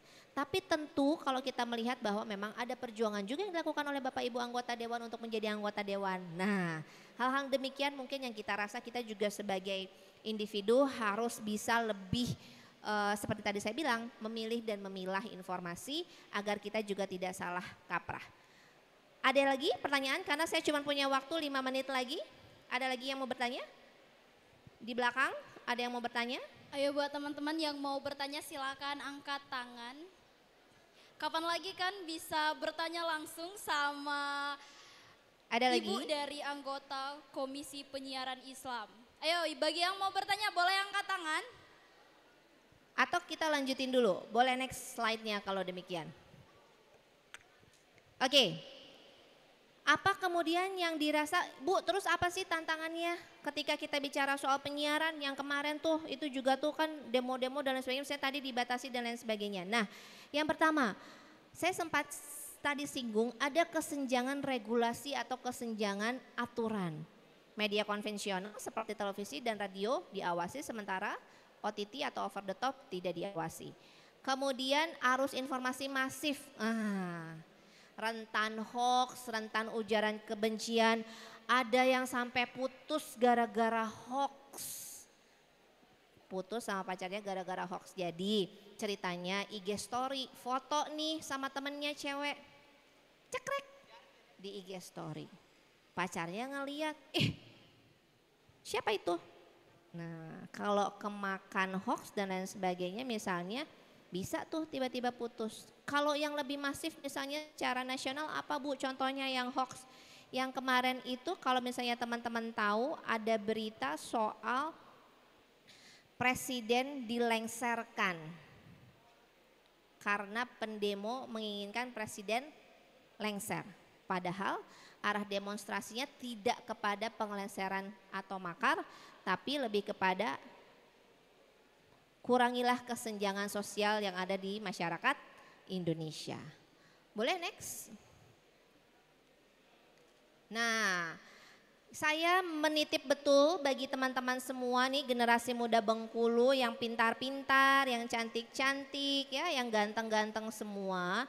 Bisa menjadi mata dan telinga kami di Komisi Penyiaran Indonesia Pusat jika dirasa ada informasi melalui televisi dan radio yang tidak pas. Boleh adukan ke kanal penyiaran kami di @KPI Pusat di IG atau di Facebook juga ada KPI Pusat atau boleh follow IG saya @rizky_monarsi. Baru dikit nih followersnya lumayan nih nambah nih 2.000. Nah boleh buat teman-teman dicatat ya IG bundanya. Nanti Next pas lagi. selesai langsung di follow.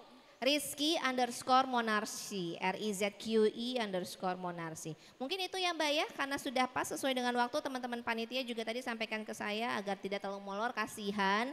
Sudah banyak yang kelaparan, belum makan siang ya.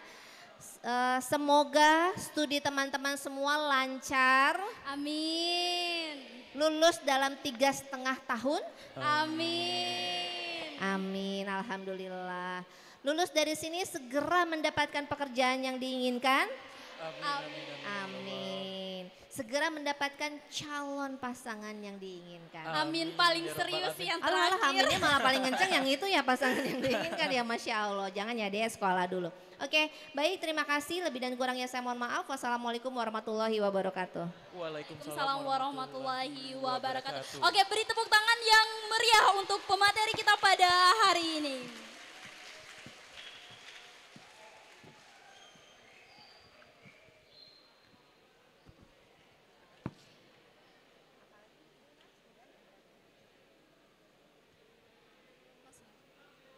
Oke, buat teman-teman tadi perlu diingat bahwasanya kalau misalkan ada informasi yang di luar dari apa yang teman-teman lihat itu melenceng, boleh laporkan langsung ke IG ibunya langsung atau boleh ke website dari KPI itu sendiri.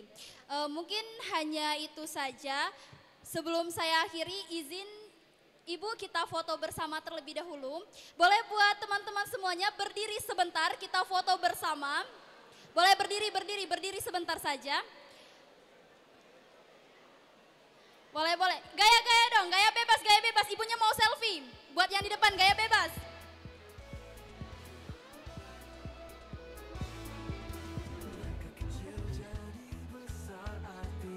Boleh tim PDD untuk langsung maju ke depan.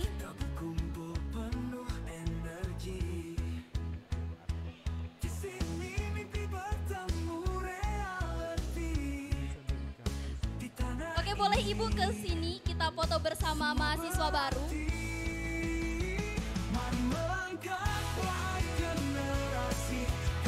Boleh dekat-dekat lagi, yang di belakang boleh ke sini sebentar, boleh, bareng-bareng.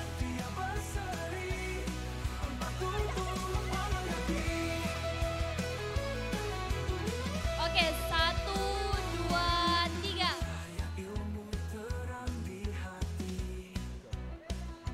Gaya bebas.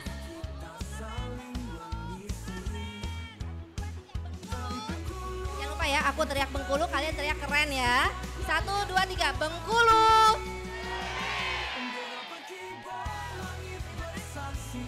Kami ucapkan sekali lagi terima kasih kepada Ibu atas materi yang luar biasa hari ini. Boleh Ibu lewat dari sini aja Bu. Jangan lupa buat teman-teman di dada dong biar.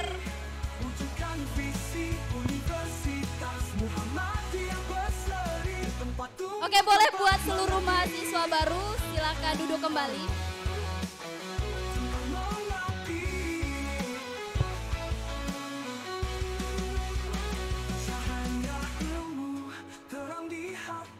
Bersama untuk Indonesia, Universitas Muhammadiyah Berseri. Keren banget ya buat yang dapat foto sama ibundanya. Kayaknya hoki hari ini ya bisa dapat foto bareng. Suara bergema, kita bersama untuk Indonesia.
Dari bumi merah putih lahir cahaya.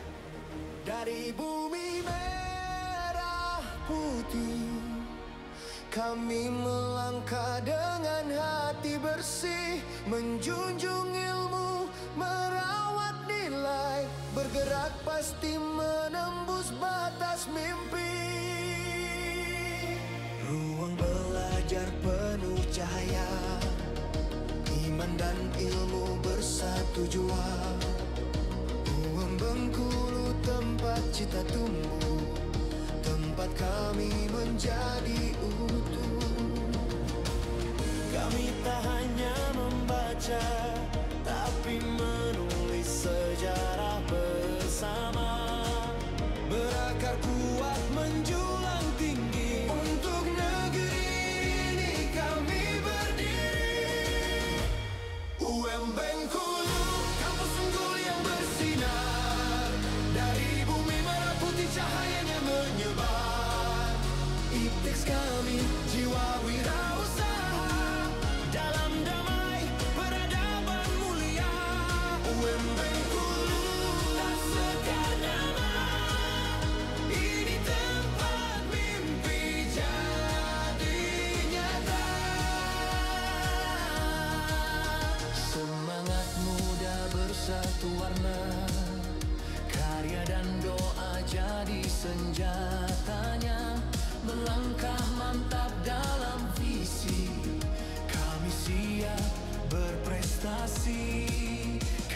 untuk rekan-rekan mahasiswa juga kali.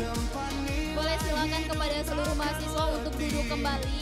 Bukan sekadar tempat belajar, tapi ruang lahirnya pembaharu sebar. Kami tak hanya dilatih, tapi digerakkan untuk bangkit, menjadi generasi pencipta, menyalakan nyala cita. UM Bengkulu, kampus unggul yang bersinar, dari bumi merah putih cahayanya menyebar. Kami berkarya, kami mengabdi untuk bangsa dan nurani.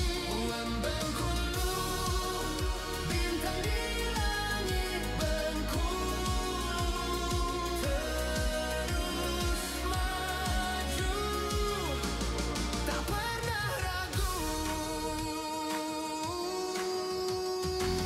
Kami dilahirkan dari sejarah, dibesarkan oleh harapan, dan diarahkan oleh nilai. Universitas Muhammadiyah Bengkulu bukan hanya tempat kami belajar, tapi tempat kami berdiri, berani, dan menjadi unggul untuk Indonesia dan dunia. UM Bengkulu, kampus unggul penuh cahaya, dari tanah berkah semangat membara, bersatu dalam langkah, dalam cita, kita menulis masa depan bersama.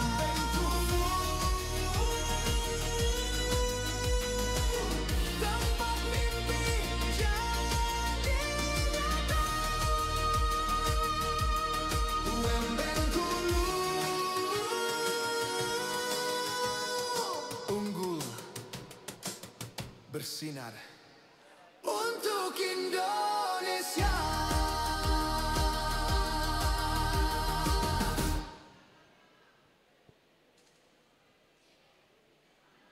Oke, buat teman-teman, masih ingat nggak kemarin tata tertib yang kita bahas di technical meeting? Ada yang masih ingat?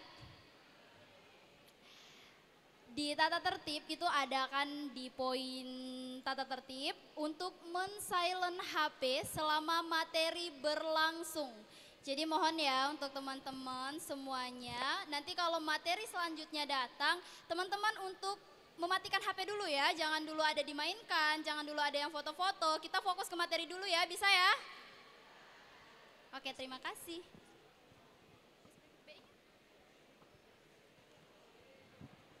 Oke, sembari menunggu pemateri kita datang, ini dari gugusnya ada yang mau nampilin jargon nggak? Dari gugus, ayo. Gugusnya yang berani nampilin jargon, boleh? Ada?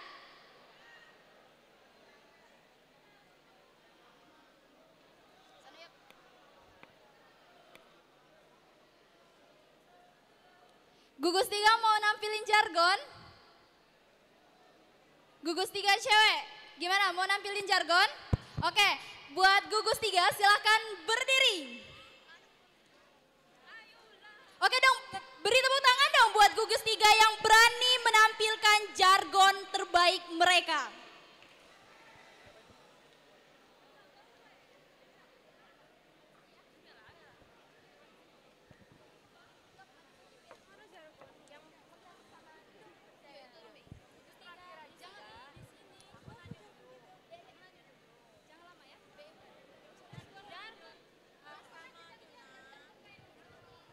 Oke, gugus 3 sudah siap? Bougainville, Mekar bersama tumbuh berjaya.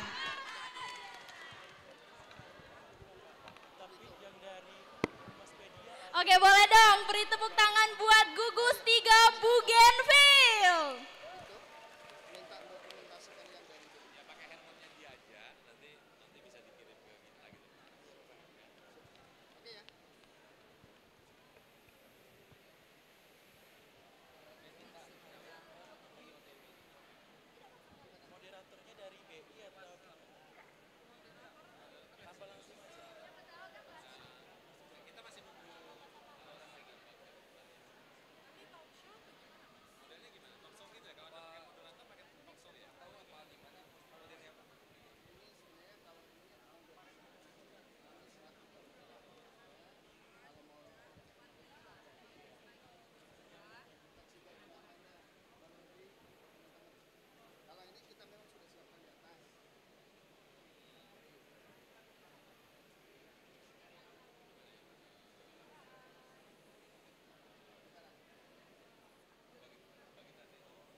langsung aja.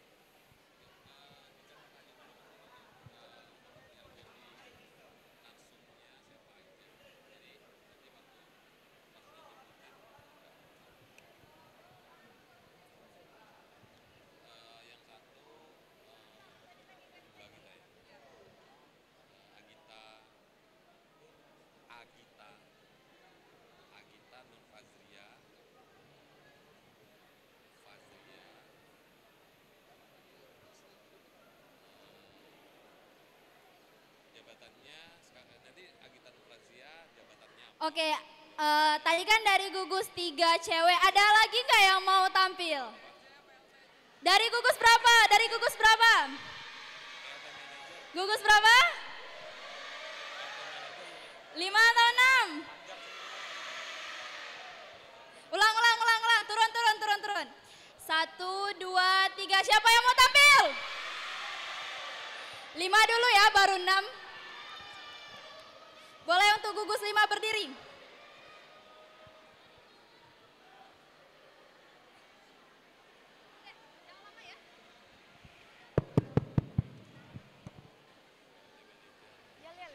Jargon aja. 1, 2, 3. Lavender. Satu jiwa lavender. Tas kami memang isinya binder. Lavender. Oke, beri tepuk tangan buat gugus lavender. Siapa yang mau tampil lagi? Oke, boleh untuk gugus 6 silahkan berdiri.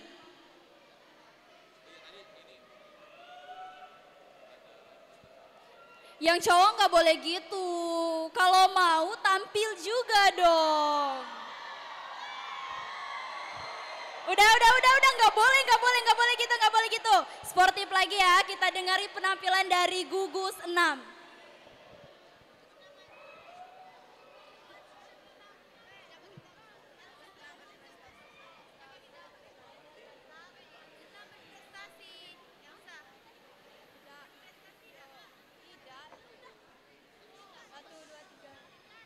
Gugus 6.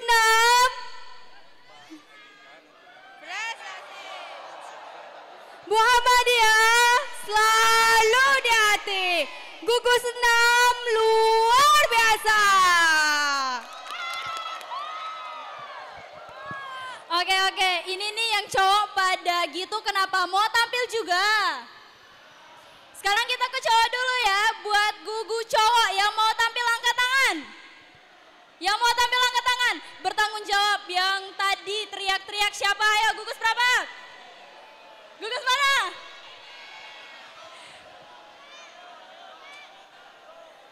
Ayo, yang mau langsung berdiri. Gugus 13. Nggak jadi. Jadi. Ayo, beri tepuk tangan buat gugus 13 cowok.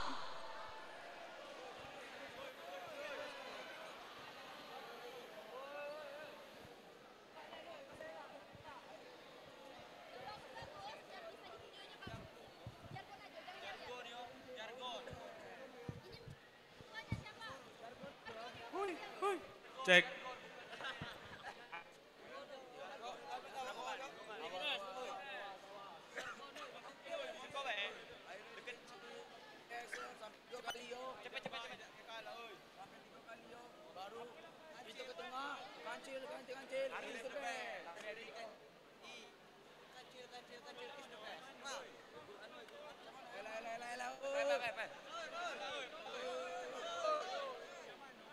Are you ready, Kancil? Yes. Are you ready, Kancil? Yes, sir. Are you ready, Kancil? Yes, sir. Are you ready, Kancil? Kancil. Yes,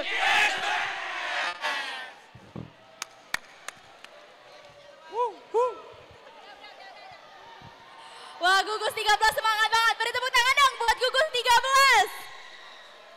Ya, ada yang mau tampil lagi? Gugus berapa? Kita lihat ya siapa yang paling kompak. Oh ternyata sudah selesai. Sayang banget ya buat yang belum, kita nanti bakal kita ulang lagi.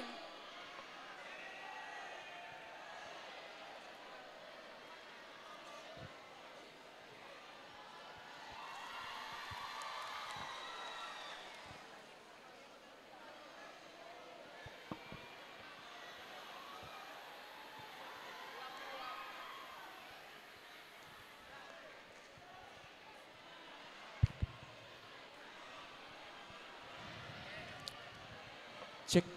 Baik teman-teman, dimohon untuk kondusif kembali.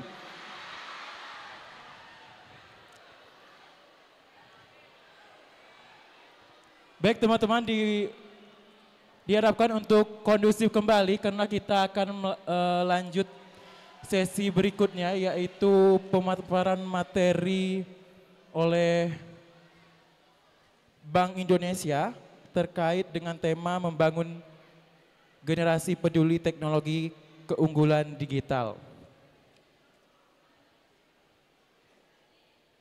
Baik, sebelum itu ada yang tahu apa itu Bank Indonesia?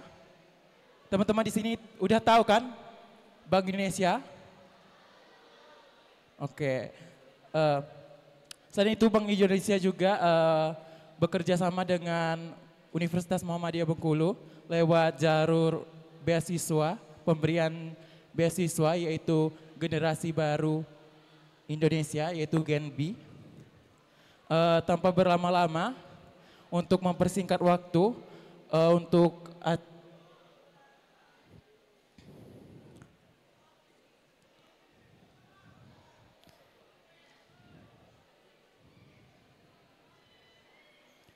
Baik, dengan hormat saya minta kepada Ibu Agita Nurfajiri selaku PLT Manajer Unit Implementasi Kebijakan Sistem Pembayaran Bank Indonesia Provinsi Bengkulu. Kepada Ibu kami persilakan.